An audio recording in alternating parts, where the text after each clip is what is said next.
So we're all to believe that this is King Jaffe Joffer. Is that what we're to believe with the fake lion's head? Like, somebody help me out. Get it, don't be timid when you in it, love up on it, give along, need it. I don't want no trip, baby, spend like My name is Ashley, and this is My Sweet Perspective, where I give my take on all things TV and movie related, and I am here to put you on, okay? Welcome back to the channel, y'all. This is my second time doing this video. I had a pristine 30-minute video ready to go, and unbeknownst to me, it didn't have no audio. None whatsoever. None.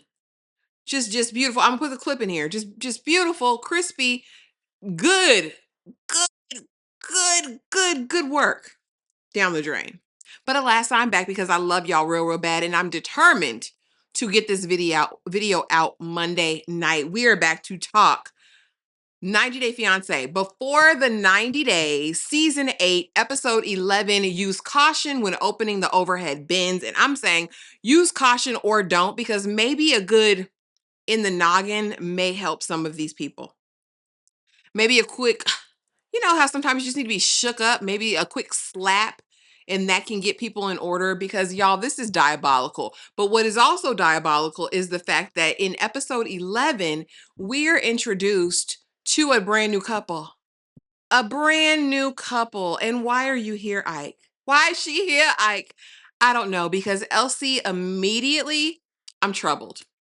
Whenever I see someone with a dirty face mask on, eye mask on, listening to guided meditation, I know something's amuck. This young woman can't be trusted, in my opinion, and she is a live wire. We meet Elise, 32, from Miami, comes from a fairly affluent family. I don't know what her career is as to speak of.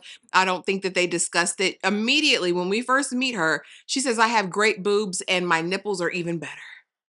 These tig old biddies are tig old biddying, and I've never had any complaint. Immediately, I know she's somewhere. I know something else is going on, but we quickly meet her and we find out that she is involved with Australian man Joshua, who is 39, who has a 12-year-old. He's a father, all right, and he's good looking. Now, that's the one thing I will not take from her. She has very good taste. That man is fine, and so is his friend that we see in the preview for the next episode. Big fine, all right? So I'm not too much. I'm not going to do too much. But Elise herself, it's a problem, right? So she comes from a family, like I said, that's fairly affluent. I believe she said her father is a venture capitalist, and her mom is home, but they don't trust her as far as they can throw her, because just a few years back, she was swindled by the Tinder swindler.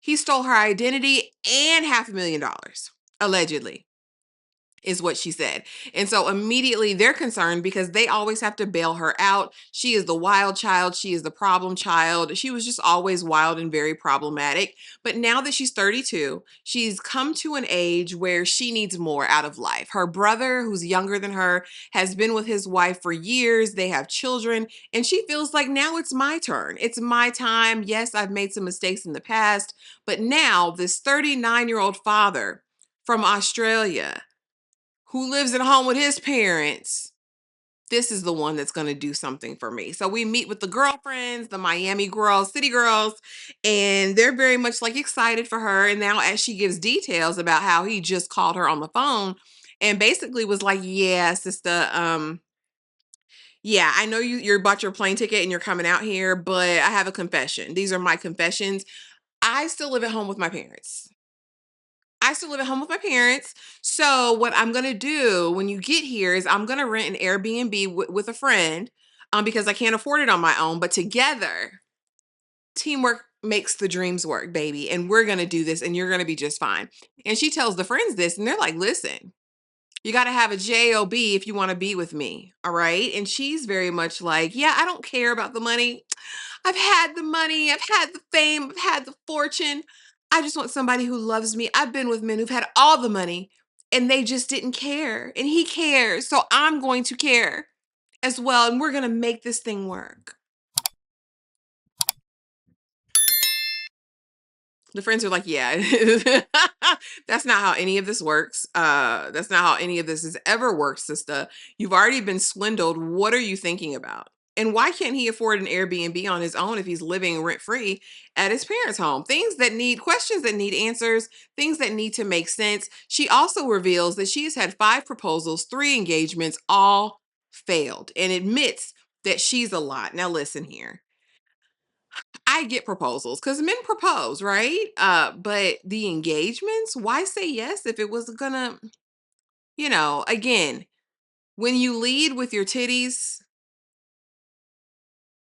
I'm not expecting too much from Elise. Now we haven't officially met Joshua, so I don't know, but the previews for episode 12 look like he's fine, but I don't know what else is going on with him. You know what I mean? So the jury's still out. I don't know what's gonna happen there. We shall see.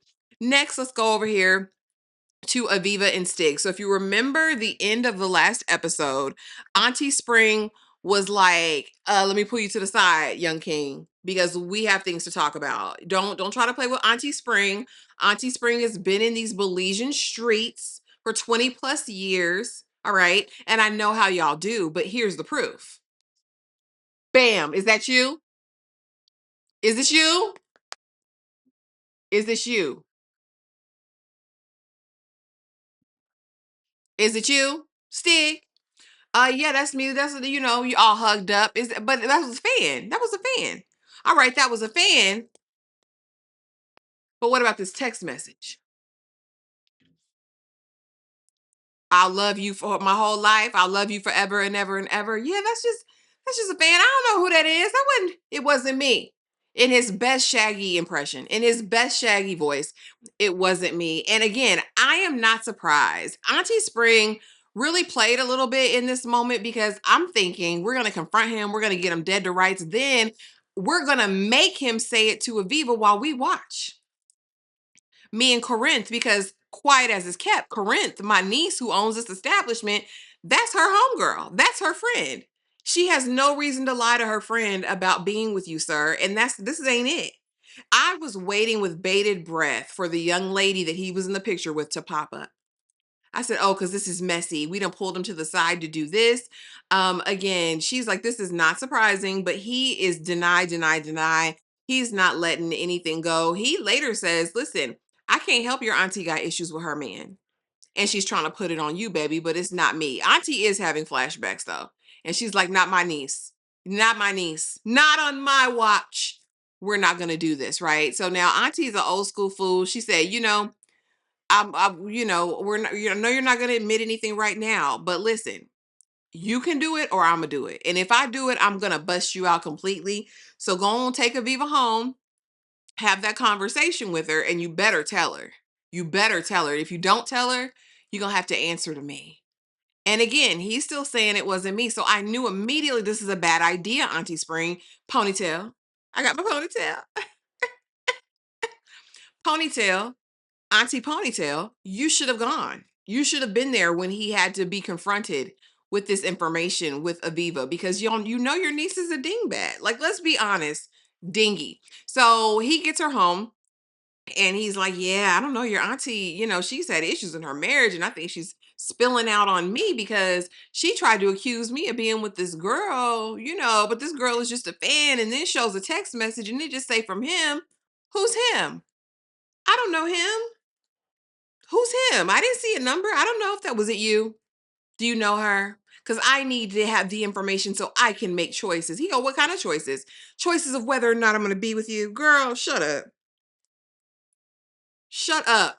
The fact that there's even this conversation right now would be for me my time to go back to America. To America. Like that would be my time to go.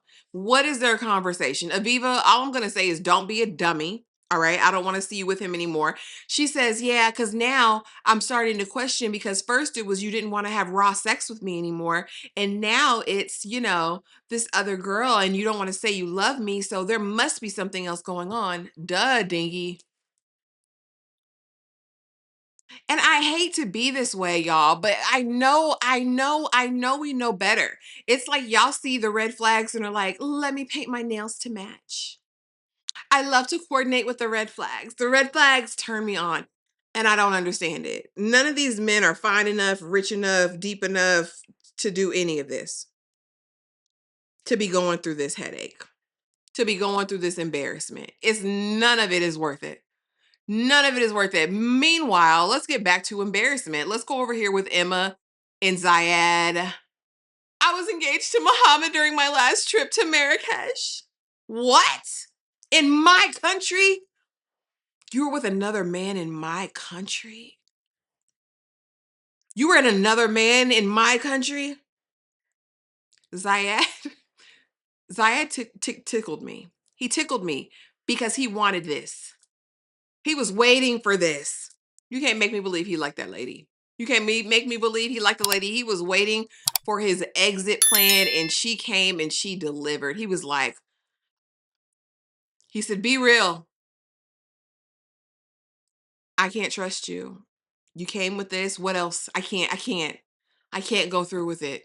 Emma, I'm breaking up with you. You're breaking up with me? He said, yeah, I'm leaving the desert. This man had his suitcases ready in 2 and 2. I said, he was already packed. He was already prepared to do this. He was already prepared to leave you, Aviva. Or not Aviva, Emma. He was already prepared to leave you, Emma boo. She said, after everything, after the sex, after the cootenanny I gave you, after me forgiving you for your lies, and now you're leaving me? Yeah, I'm breaking up with you. Bye. You're gonna leave me in the desert? Absolutely. Absolutely, I am. The driver, he'll take you wherever you need to go, but I have 2 more weeks here. I'm so sorry. Maybe you can call him and get some excursions, but yeah, as for me in my house, I'm leaving. And again, you go to this man who is Muslim, who lives in this very conservative country, and you say, I'm going to be the antithesis to all of that. And honestly, in your heart of hearts, believe that he's going to marry you, Bookie Butt. That's what you believed? That's what you thought? There's something that's just not clicking, Stephen. Because there's no way. There's no way. And so he's, getting his things ready to go. And, she tries to pull this stunt. And again, girl, you're not in America. You are in the desert out here. Don't play with these people. Don't play with him. Don't play with these people. If he says, leave me alone, leave that man alone. Anytime a man says, leave me be, leave that man be. Leave that man be and go on your merry way. And so she finally goes away from him. And I'm like, thank God for her safety, girl, because they will lock you up. What are you thinking about? She goes into her thing. And like I said, in 2 and 2, his bags were packed and she's over there. I can't. I can't do this. I can't do this. Oh my God. After everything. Where's he going? Where is he? Where is he? Where is he going? Okay. You're leaving me in the desert. Yes, I'm leaving you, Emma. Why you can't? You be telling about the sex? About the sex? About the sex? Girl, you're a disgrace. I'm disgusted. Yeah, I'm going. You're gonna leave me here in the desert? Yeah. I can't. It just never happens for me. It just never happens for me. And my thing is, Emma, I really want to commiserate with you. I really want to empathize. However, I can't. And you want to know why I can't? It's because you built this on a whole entire pile of lies. Lies at the root, baby. You sowed in lies and now you're reaping in tears, my good sis. Like ZIAD is ready to be done with you. He was ready to be done with you the first night. You don't go from 0 to 7% to anywhere else. You know what I mean? He's through with you. He was through with you. Honestly, I think it was definitively over when you guys met with the friend group. That's when I feel it was over. You have 2 more weeks in Marrakesh. Are you going to get back on your same favorite Muslim man dating line? I don't know. I wouldn't recommend it. I would say go home. I would say file for unemployment. And I would say look for a new job. I think those are the priorities right now before you worry about a man. You're young, you're not a bad looking young lady. I think if you shift that wig forward a little bit, you'll be good to go. Yeah, and I think you just let that go and you move on to someone that's more in your lane, a culture that you're more amenable to, right? Because I don't think a practicing Muslim man is, especially one that's somewhat conservative in a conservative country, I just don't know if that's something that you're ready to do right now. It doesn't give that that's what you're ready to do, my love. I'm so sorry. I'm so sorry. It's not giving that at all. Now let's get over to the bulbous nose queen herself. Lisa says at the beginning of this, when we first see her in this episode, yeah, that lady who was accusing Daniel of all of those things, she just blocked me. She deleted the message. So now I just can't believe it's anything other than jealousy. She really just didn't want me to be happy. She was jealous he chose me. Lisa, you are a plum dum dingbat. I'm so sorry. I'm so sorry. And I'm girl power. I just can't honestly make it make sense in my mind unless there is some supernatural effect that is taking over your mind. I cannot understand why you would ever believe that, sister. Yeah, she blocked me, so it must mean that Daniel was telling the truth and she just came with all lies. Yeah. Although Daniel admitted it last episode, like I just now it's time to take me to the king. I don't have much to bring, right? Truth is, I'm tired. And truth is, I'm tired too, Lisa. I'm tired of you because now you done met Uncle Daddy. Now it's time to take you to the chief, to the king, all right? To King Jaffe Joffer, the king of Zamunda. No disrespect. But the way that I felt that this was a whole entire skit, there's no way. So she's like immediately excited. I've never met a king before. I've never met a king before. Is it a mansion? Is it a compound? Oh my gosh, is it a palace? Oh my gosh, I'm going to meet a king.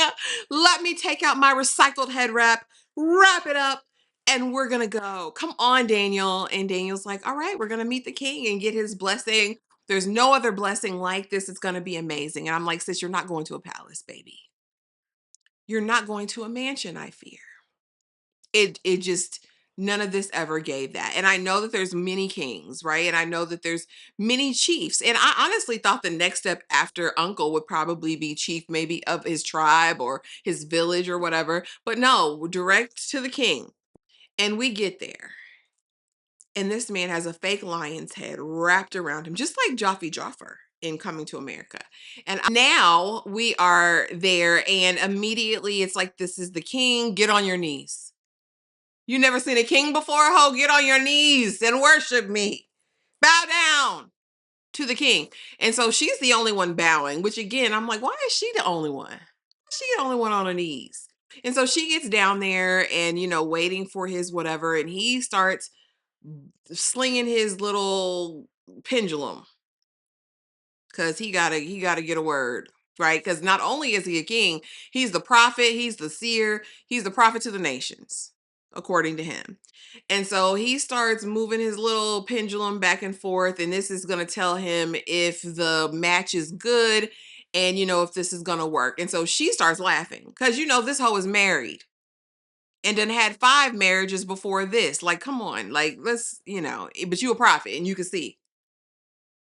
And I personally, I believe in the prophetic, but this is something else. What he was doing was something different. Don't be deceived in this day, in hour, in time, people. All right. Discernment is key.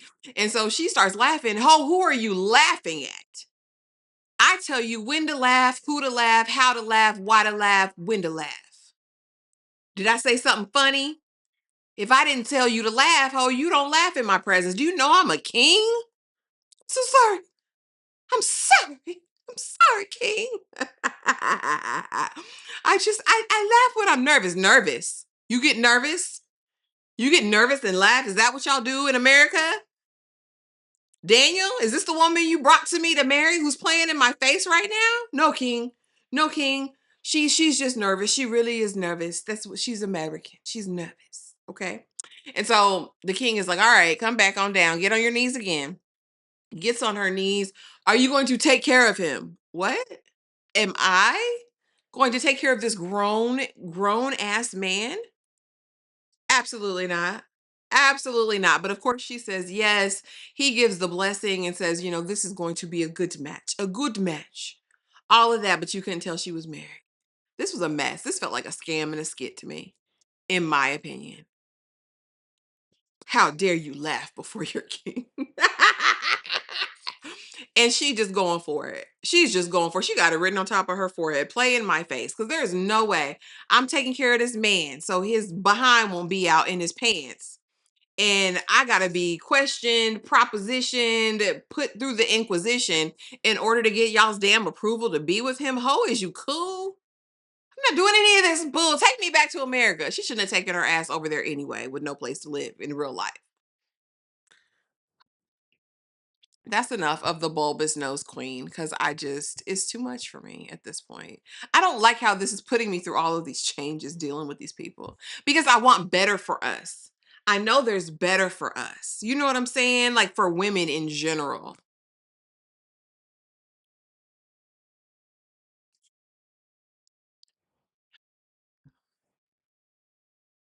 I digress. SHEENA and FORREST. SHEENA and FORREST, they're eating cotton fruit and playing at Bridgerton. All right, so we know that they have left the lap of luxury and they are now back in the city. And Molly, the father, and then SHEENA and FORREST are all there, and they were having a little smorgasbord of all of these exotic fruits. And Molly's just, cramming it down her gullet. And SHEENA and FORREST are like, we're gonna go to the mall. He was like, I've been looking at this mall. It's so romantic. It's supposed to be like Venice, like Italy. We're going over there. And so Molly and them say that they're gonna go to the Bamboo, Oregon, whatever, and they're gonna have a good time. So they split up. And so while they're there, FORREST is like, I just have to learn to let this go because all of the lies really scarred me. All of these lies that SHEENA told, they just scarred me. And my thing is, baby, it's her money. How is her money scarring you hoes? Like, it doesn't make sense to me. It's such a colonization mindset to think you can go and control someone else's stuff. If she don't want to tell you anything, she don't have to. She doesn't. And I mean, quiet as is kept, she is giving her family money. It's not incumbent upon her. So you're supposed to be the man. And again, I don't think she's ever coming to America. I just don't. I just don't. I just don't. And so they get there and they decide that they are going to go to this photo booth and dress up. He's going to be her knight in shining armor. And she's going to be Princess SHEENA, Queen of the Andals and the First Men and all that, right? And so they get together and they're dressed and they're talking. And she's like, I have something else to tell Forrest, another secret. I'm like, girl, how many secrets do you have, SHEENA? How many secrets do you have? I will say the dynamic between these two outside of the view of Molly is totally different than when they're in her space. You can really see that they do have like this jovial connection. They seem to really, really enjoy each other's company. They have a good chemistry. And it sucks that family could be the one to ruin this ultimately. But again, I'm not sure if believe half of what you see and none of what you hear. That's how I'm feeling about this whole show at this point. And so they're talking, and she lets Forrest know that, listen, my only other real relationship that I've had, the one that I had before you, I was so in love with this man, and it turned out he had a whole relationship, a whole family outside of me. And for that reason, I felt unwanted. I felt like less than a woman. I blamed myself because I wasn't perfect and I just never wanted to lose you, right? And I just wanted to let you know that I feel that way. And he says, okay, well, thank you for telling me that. And just going forward, don't tell me any more lies. And she says, listen, I'll try. I'll try my best. She not gonna keep lying. It is what it is, especially about that money. I think she's telling you everything else. I literally just think it's the money thing. That's all I think it is. And so, they have this little moment. And he says, in this moment, I just knew. He gets down on one knee and he officially proposes. And now they are engaged. It's official. And so, of course, we're wrapping up the little gondola ride. They did all the things at the mall. And now it's time to go back. And immediately they tell Molly, because they're so excited. Aren't you happy for us? Happy. Happy. Forrest, this is your life. She's going to ruin your life. Oh, God, she got her claws into my Forrest. Why even bring me here if you're not going to listen to me? He's like, Mom, relax, put a pin in it. She's like, you're full of more Forrest than a Christmas goose. Molly's pissed off. Molly's big mad. But why, girl? Because y'all can't access to her money? Like, what is the problem? I honestly don't think Molly really ever seriously wanted him with SHEENA. It gives that you just wanted him to go over here and have an experience and get his rocks off for the first time. You are not pushing your son to be better. You're not pushing your son to find gainful employment. You're not pushing your son to be a better man for her, to be prepared to take this on. You're facilitating his ineptitude, and honestly, it makes me question why y'all want access to her money so bad. Because honestly, that's the only fault you can find in her. That's questionable. She hasn't lied about anything pertinent to the relationship as it stands. And unless he's contributing 50-50, damn it, he don't need access to no kind of account with her. Like, Molly is hell. Molly is pissed. She's clearly ready to go home. SHEENA's like, well, we came to this decision. Of course you did. You don't speak for my son. Don't speak for him. He has, unless you're in his head and can read his thoughts, don't speak for my son. Molly, you can go straight to the hot place. Because there's no way I invited you into my family's home, fed you, treated you well, all of those things, and you're going to get up here and try to cuss me out in my country? Ho, go back home. Visa's up. Go home, Molly. She pissed me off. Now, let's get over here to our last couple, Laura and BIRKAN, the degenerate gambler, side dingling slinger, in my opinion. That's just what I think, y'all. Listen, that's just my personal opinion and what I think. Now, she immediately is like, listen, BIRKAN, I need some time alone. I need to touch down with America. Today has been a lot. She tells the camera, listen, I need to ground. I need someone who's going to ground me and get me together because everything that's gone on has been a lot. And I'm on a cloud after the boat. I just need time to regroup and center myself. And he says, fine, I can go to the shisha. Get my shisha. And I'm thinking, how do you have money for shisha? Because this is not how gambling works. You're a degenerate gambler. That means you lose. How do you pay these people back? And then how do you get the money to gamble again? These are questions that need answers. In my opinion, somebody needs to give answers on this. He's still not telling the full truth because I do think there's a seedy white underbelly there that he's a part of, the criminal economy. I believe that. That's just what I feel, allegedly, in my opinion, and he's not being all the way truthful. And so anyway, as soon as he leaves, she's calling Michael, the man she's not supposed to talk to per her man's orders, because BIRKAN wants to isolate her. BIRKAN wants to get her all on his own so that he can harvest the American dollar, right? That's what his goal is, and to get over to the country so all his debts are gone in his mind and imagination. And so she calls Michael, her bestie, who's really her person. Michael is clearly the man that she needs to be with. He's clearly the man that really loves and cares about her and has something to bring to the table. So she starts to confide in him like, yeah, I'm having a great time, but there's some red flags that I'm a little bit concerned about. But, I think they're really nothing. Okay, well, what are they? Yeah, well, he owes, he has a big debt and he's a degenerate gambler. Well, how big is the debt? 50,000 US dollars. Immediately, Michael was like, he's running an extremely long con on you. All right. Come home. Come home now.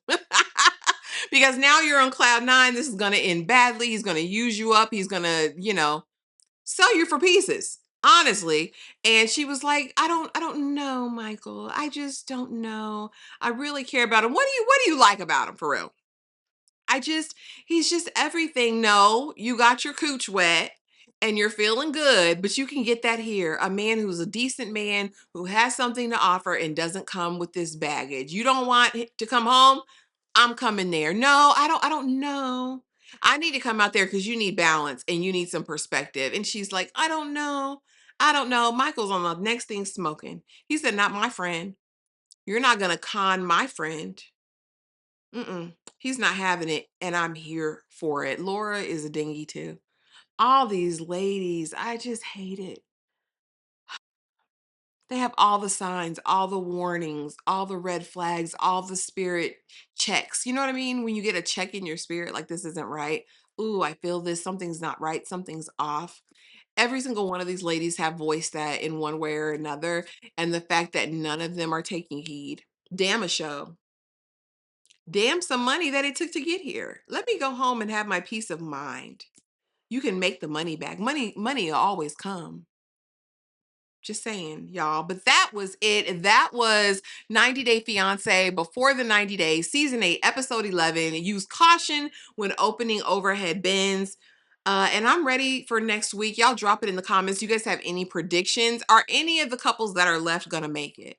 That's really what I want to know. But if you're still here, please be sure to like, comment, subscribe, hype the video, and don't forget to turn on the notifications so you don't miss a thing.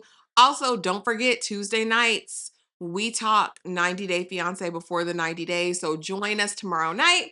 And yeah, thank you guys so much for being here. I will see you guys in the next video. Bye, sweet peas.